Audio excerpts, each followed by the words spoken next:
Estamos de volta no programa Família, recebendo hoje a visita do companheiro e amigo Plínio Davi Pisani. Ele é representante legal da comunidade terapêutica Vitória. E hoje estamos com um tema maravilhoso, que é a espiritualidade no processo da recuperação. Portanto, se você tiver um ente querido, não perca a esperança, porque quando a gente olha por esse outro prisma, não é mais o lado material. Tem certas situações que a gente fala só entregando, só mesmo num olhar divino, um olhar maior. Para aqueles que têm fé, para aqueles que acreditam, um milagre acontece.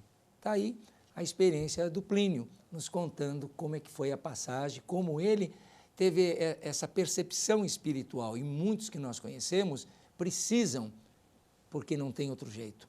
Muitos já tiveram inúmeras internações, já tomaram muita medicação, fora muitas vezes terapia de apoio, não deu certo. Quando não dá certo, esse é um caminho novo, perceber a espiritualidade como ferramenta nesse processo. Portanto, continuem entrando em contato, busquem orientação, informação, tirem suas dúvidas através do nosso e-mail, programabc@netserviço.com.br ou pelo hotline 119 73 18 84 36. Nós temos uma especialista que sabe muito sobre dependência química e também tem essa percepção da nossa espiritualidade dentro do processo da recuperação. E o Plínio estava falando agora o que ocorreu e a partir do momento que ele teve esse despertar, que só foi uma única internação, que o acolhimento dentro da comunidade foi tão sensível, tão pertinente à necessidade desse acolhimento de afeto, do olhar, da sensibilidade dos companheiros para com ele, ali abriu-se uma porta para ele agradecer, e aí esse agradecimento, essa expressão de gratidão é o que nós denominamos o 11º passo. Ele teve um contato com o poder superior e a partir daquele momento ele não quis mais deixar esse contato esfriar, por isso que ele disse que não é a primeira experiência, essa experiência foi a única, e vamos daí para frente continuar. Sim, eu através dessa prece da meditação, confesso que eu tive que fazer um ângulo de 90 graus, alguém que eu poderia pôr a mão, tocar como meu padrinho, para depois fazer esse ângulo com a espiritualidade maior, a divindade, né? E ele foi realmente a porta da minha rendição. Onde eu entendi, dentro de um primeiro passo, que eu teria que acabar com as reservas, que são autorizações que a minha mente adicta, insana, cria para que eu volte a usar. E com as restrições, que são obstáculos que eu mesmo construo para que eu não fique no programa. Aquela pessoa, aquela situação, né? A força, a propriedade da força tem que ser maior do que isso, né? Que é a minha própria vida que está em jogo e eu sou o representante dele aqui, como todos nós, né? Então, acontece uma primeira limpeza, uma limpeza física, tirou o veneno, parou de usar. Existe uma limpeza física, cessa a compulsão, que é a característica física da doença. Então, eu tirei o veneno no meu corpo, o meu sangue flui melhor, oxigena melhor o meu cérebro, eu volto a pensar, né? Um afilhado de 15 anos, um afilhado do programa, também sou padrinho, né, de muitos, graças a Deus, perguntou esse dia para mim, falou assim, padrinho, recuperação é pensar? Eu falei, é voltar a pensar. Mas acontece essa primeira limpeza. Num segundo passo, né, eu aceito esse convite, que é engraçado, né? O convite está aí. Eu aceito o convite de Deus, da maneira que eu começo a conceber, por exemplo, vendo as folhas de uma árvore em movimento e não precisar saber que o vento está lá.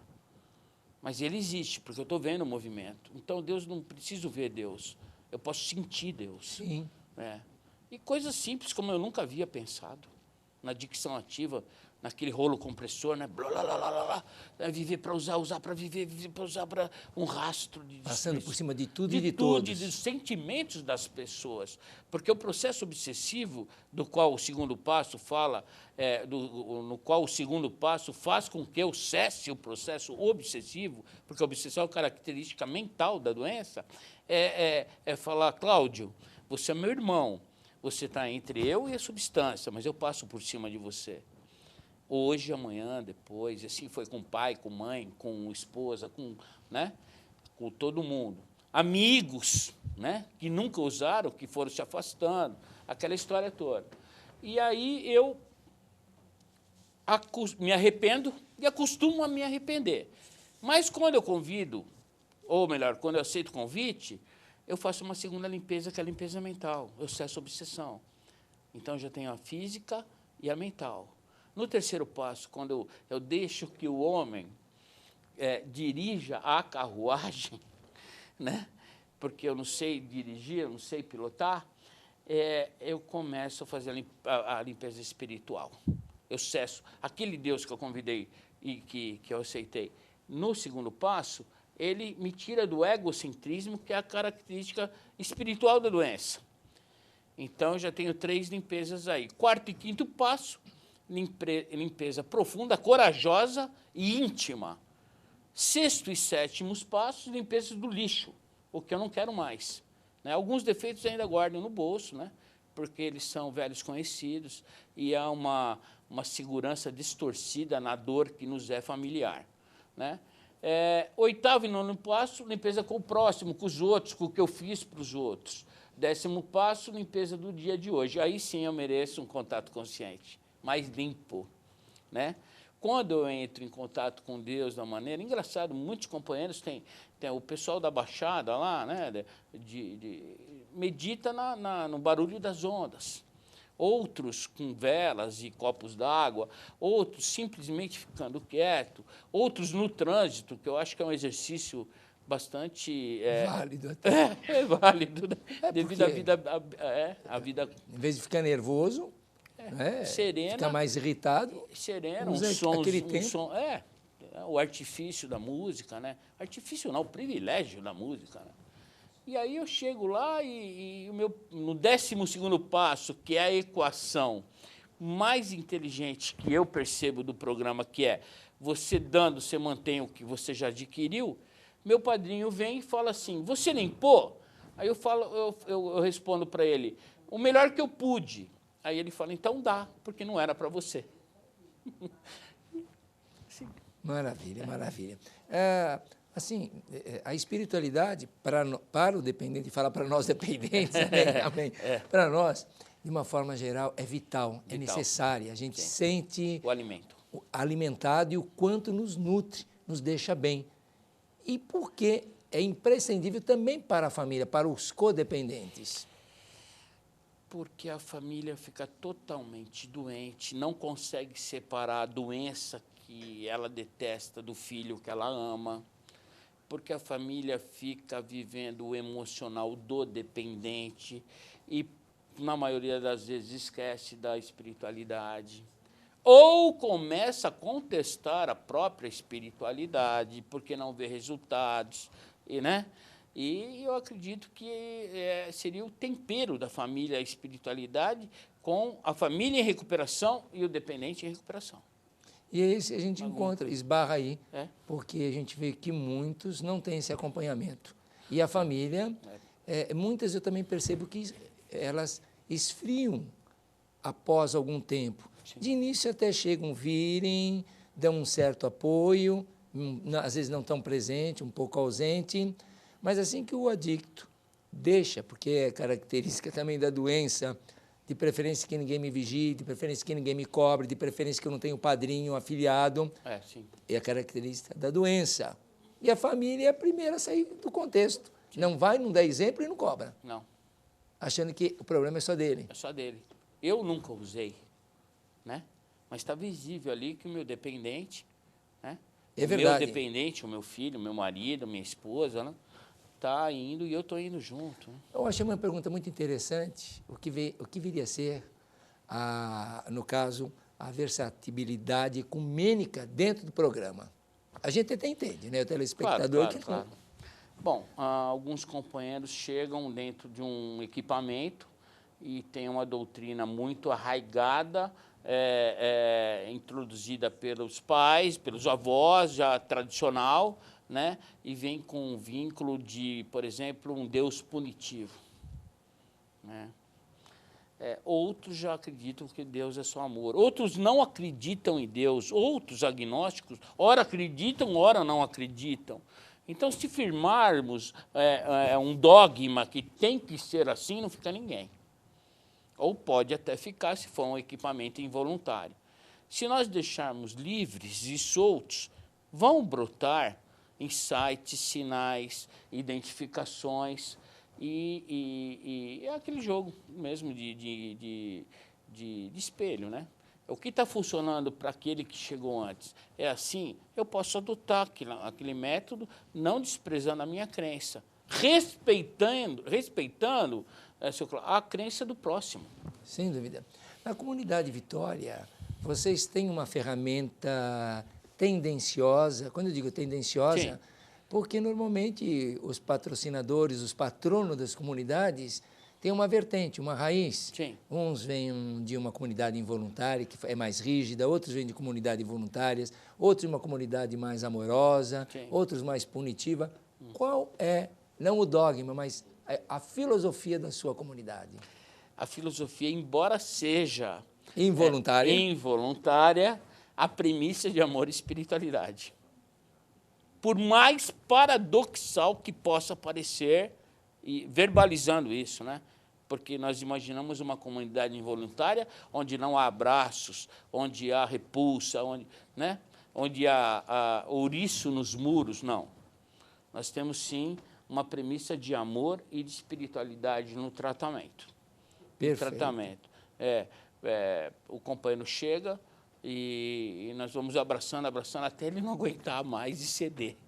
Aí, ele acaba aceitando o abraço e abraçando. É aquele mesmo acolhimento que eu recebi. É o que eu tenho que passar. Impressões, né? O importante não é terceiro parecer, né? O importante é imprimir cores e texturas nas outras vidas. Normalmente, na comunidade involuntária, há muitas pessoas que vêm por serem reincidentes de comunidades voluntárias. Sim. Ou também involuntárias? Os dois casos. Os dois? Os dois casos. Nos dois casos? Os dois casos. Quer dizer, que mesmo... Vem sem esperança nenhuma. Sem esperança. Sem esperança. Usamos as máximas dos anônimos, né? Use a nossa fé enquanto você não adquirir, use a nossa esperança, use o nosso amor, né? Use o nosso amor. É interessante. Mas provavelmente mais de comunidades voluntárias. O índice é maior de comunidades involuntárias? Empata? Qual seria o percentual? Empata. Empata, acho que 50%. Não, porque às vezes as pessoas pensam assim, eu vou levar para uma comunidade involuntária, porque ele vai ficar 6 meses, assim ele aprende e volta bem. Mas se não houver o despertar, mesmo na involuntária, com certeza, não vai adiantar. Até a família entender que tanto a comunidade involuntária e voluntária é um processo sofrível, porque se é um programa que é complexo, se é uma doença que é complexa, é a adicção. Sim. A família não entende. 1000 faces. Profissionais não entendem, muitos profissionais não entendem. Muitos religiosos não entendem. Muitos religiosos, grande parte da família não entende, porque se não tiver espiritualidade, eles não vão ajudar. Não. O que eu entendo por espiritualidade na família? A família que está junto, a família que não desiste. Sim. Isso é sinônimo de crença, eu acredito. Também. E tudo que o adicto precisa é que alguém acredite nele. Com a temperança do rigor. Com a temperança. Com certeza. Do rigor. Mas eles aprendem isso. Não é verdade? Sim. Eles aprendem. E uma das coisas que a gente não vê, hoje, eu acredito que 1/3 das famílias que estão ainda atentas ao adicto, 2/3 abandonam. Abandonam. Depositam os filhos para poderem ter paz e viajarem e etc. É verdade. Você sente isso mesmo na involuntária? Principalmente na involuntária. Não venham. Não vem, até vem, mas assim, como é que ele está? E assim, é um telefonema assim, como se estivesse se eximindo de uma culpa, né? Não querendo participar do processo evolutivo terapêutico do indivíduo, que é o filho. Vocês exigem, por exemplo, uma carteirinha, que eles façam algum programa em alguma comunidade, Amor Exigente, Nara Não, Ela Não, coisas parecidas? Sim. Exigem. Não exigimos, sugerimos. Só sugerem? Sugerimos, que também é amoroso isso, né? Sem dúvida. Vai ter que ir por ele, né? Engraçado, né? Tira o adicto de circulação e aí a mãe tem que olhar para ela. E muitas vezes ela não gosta do que ela vê. O pai, o irmão, a esposa, né? Nós sabemos de muitos casos de separações conjugais depois da internação. Depois da internação. Depois da internação. Então quer dizer Uma que coisa isso... até um tanto quanto, infelizmente, corriqueira. Dia de visitas na comunidade involuntária, uma vez por mês? Não. São visitas assistidas pelo coordenador, por um técnico que esteja presente, qualquer dia da semana, inclusive sábados e domingos.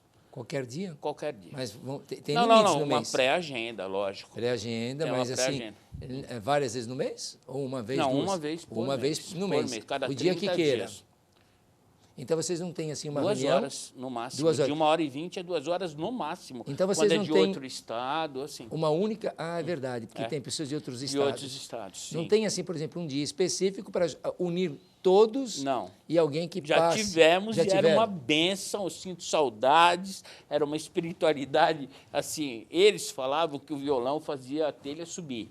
Verdade.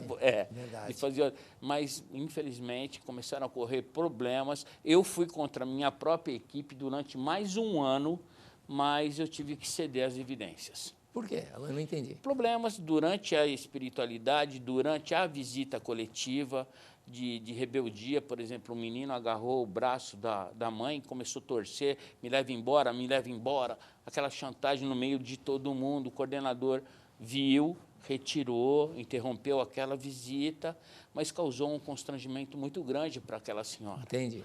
Né? E aí outros casos, por exemplo, a notícia de um rompimento de relacionamento, a esposa de um policial que estava internado, e ele fez um verdadeiro show no meio de todo mundo.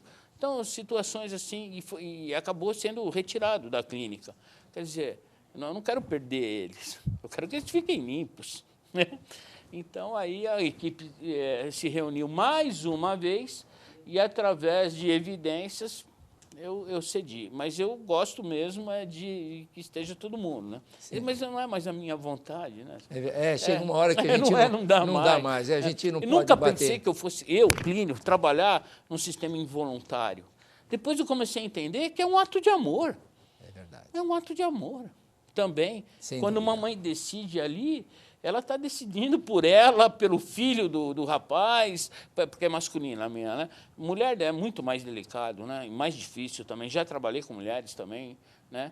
E está decidindo ali é uma vida que está sendo obrigatoriamente salva. É verdade, eu concordo, sim. Tem situações, eu estou com um caso assim de um rapaz que dá dó de ver a situação que está, e não se pode fazer praticamente nada, a não ser porque eu orientei a mãe buscar um juiz. Sim. E pedir uma compulsória. Uma compulsória. É o único jeito. 3 modalidades, né? Exato. Voluntária, involuntária e compulsória. Que chega um momento, e principalmente quando a família não tem condição de pagar uma comunidade involuntária. Tem que recorrer ao juiz. As dispensas da prefeitura, as dispensas do município, as dispensas da sociedade, as dispensas do Estado. As autoridades também não entendem, né? A necessidade, a premência de uma internação, de se uma for internação, o caso, né? Sim, imediata ali, uma intervenção imediata, né? Nosso sistema único de saúde não prevê esse tipo de intercorrência. Não prevê. E nem dão o suporte necessário. Não dá. Agora sim, com o cartão recomeço, mas é voluntário, né? É voluntário. É voluntário. Quer ir embora, vai. Abstinência de crack 5 dias. Piada. Vai ser difícil, né? Impossível. Vai ser difícil, né? E no caso das práticas... Ou não, né? Porque tem uma pré-seleção de 30 dias antes, né? Poucos sobrevivem. Mas assim mesmo não é nada. Não é nada. Para o usuário não significa. Não. Quais as práticas empregadas e enfoque psicológico que vocês adotam na comunidade? Terapia cognitiva comportamental. É a melhor. É a melhor. Com certeza. Mas você tem quantos terapeutas para fazer isso? 3. 3, é. 3. é necessário. Um deles, inclusive, se eu puder falar o nome, pode falar? Pode, não tem problema. Dr. Valmir Santana dá aula na Uniad. Eu conheço o Valmir. Aliás, eu estive na sua casa e encontrei com ele. Sim, é um privilégio o senhor estar lá. E aproveito a oportunidade para convidá-lo a hora que o senhor desejar. Muito obrigado. Que assim seja. É muito bom, é gostoso, porque a gente sempre encontra uma pessoa ou outra, não é? Sim. No dia mesmo que eu estava lá, encontrei 2 ou 3 que já passaram em outras comunidades, passou no caso, na nossa casa. Sim. No tempo que ainda era voluntário. Entendi. Porque está aí, família. Muitas famílias colocam hoje numa comunidade voluntária, porque o seu filho hoje ainda tem alguma substância leve. Como eu estou dizendo, eu fui fazer a visita na comunidade Vitória com o Plínio, encontrei vários meninos que um dia, alguns anos atrás, passou numa comunidade voluntária que era a nossa casa. Aí chega um momento, mas a família não participou. Porque se a família participasse desde o início daquela primeira internação, estivesse acompanhando, seu filho não chegaria numa involuntária. Então, infelizmente, quando a família não tem essa sensibilidade que todos devem estar unidos nessa complexidade, não vai funcionar. O senhor resumiu numa palavra muito sábia, sensibilidade. A sensibilidade. O julgamento infelizmente, né, a nível de família, a nível familiar, é a primeira coisa. Né? Uma pergunta... Muitos ainda encaram o século XXI como se não fosse uma doença, fosse um mau caratismo. É o discurso moralista. Não é? Me diz uma coisa. Tem que ter opinião, o cara não consegue. Né? Assim, uma pergunta maravilhosa que o telespectador, com certeza, alguns gostariam até de saber. Quando é que se percebe a vontade de Deus atuando na vida de alguém? Ou do dependente, não é? Ou ele que não percebe. Há, assim, algum predicativo, algum sinal? Como é que você percebe ou pode passar para o telespectador? Acredito que seja de cunho muito individual. Né? Muitos recebem seus sinais através da dor, através do exemplo, através das mensagens, como a do pastor, que fez a preleção antes do início do programa, muito profunda, muito bonita. Né? Priorizar Deus na vida. Como falar isso para um ser que está usando substâncias, que está se picando ou que está usando um cachimbo de crack? Como chegar até lá? Né? Mas, assim, durante o processo, a vontade de Deus é quando as coisas, para mim, Plínio, né? Falando de cunho individual, é quando as coisas fluem naturalmente e dão certo. Né? Quando é a minha vontade, o meu ego, fatalmente não dará certo. Né? Quando é a vontade dele, que onde a minha se encaixa, as coisas fluem e desabrocham.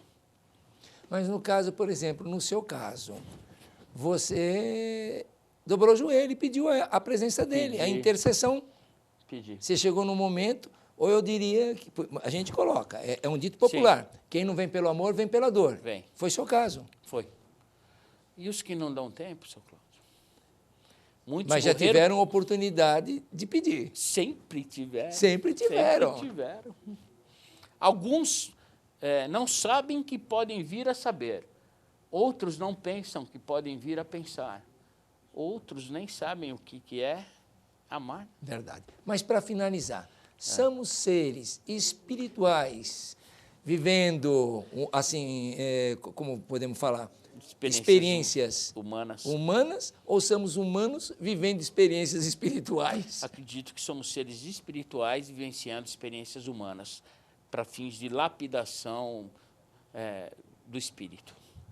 Também concordo com a sua colocação. Tinha certeza. Orquídeas no pântano. Estou vendo a orquídea, né? Os adictos em recuperação são orquídeas no pântano. Realmente, sobrevive sem praticamente nada, porque que alimento se nutre da natureza, do ar, da umidade, não é? Porque, sim, de repente, ela encosta em algum lugar, não rouba quase energia de nada. O adicto até rouba, no uso, não é? Porque precisa, mas ele mesmo, para ele vive na rua, vive jogadão. Jogado. Muitos são assim. Muitos são. Olha, a nossa conversa está maravilhosa. Nossa, que satisfação estar aqui no seu programa. Eu agradeço. Eu que agradeço. Mas eu vou pedir para que você passe uma mensagem bonita ao telespectador. Se você tem o seu filho preso nas garras dessa doença, da adicção ativa, não despreze, tenha compreensão, procure entender, procure se informar, procure acreditar que é possível. Eu só estou aqui por uma centelha de luz do Papai do Céu, um milagre que se evidencia em muitas e muitas outras vidas através de um processo de luz, né, de um Deus que preside esse processo de luz, né, e eu acredito que sejamos missionários dessa mensagem, né, a você mãe, a você pai, né, a você esposa, marido, que tem um dependente químico em casa, que infelizmente hoje, quem não conhece um caso de dependência química, seja na família, no vizinho, tem que mudar de planeta, né? A coisa se disseminou de uma maneira perniciosa e terrível, né? A idade caiu, a droga está mais poderosa, a morte se mostra precoce, mas o anjo da vida está mais forte também hoje. Está aqui com a gente, está com esse programa, está com essa missão e com essa luz que não é nossa, está emprestada por nós. A mensagem passa por nós, nós não somos a mensagem, somos apenas o carteiro, o mensageiro dela, né? É possível, existe a esperança que brota como orquídeas no pântano. Muito bom, Plínio. Agradeço a sua participação, assim a sua palavra amiga, essa experiência maravilhosa espiritual. Pois é, telespectador, tenho certeza que também vocês gostaram.